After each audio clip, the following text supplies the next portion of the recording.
Welcome to day 23 of our 31-day writing prompt series. If you're enjoying this series, please subscribe to my YouTube channel.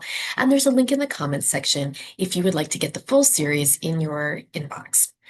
For our open prompt, write a scene in which a character encounters a seemingly minor injustice, something others might overlook.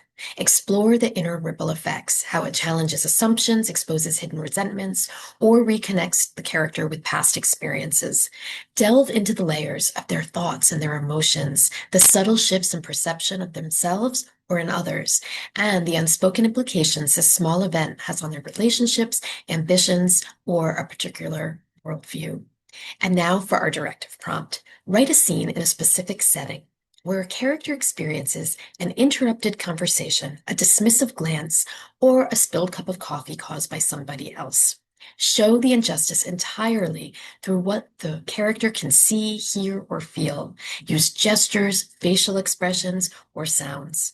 Show the character's response through a single telling choice, such as their subsequent action or inaction. And when you're finished writing, let us know in the comments section.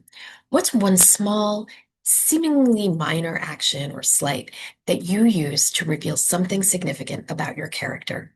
Thanks. Happy writing, everyone.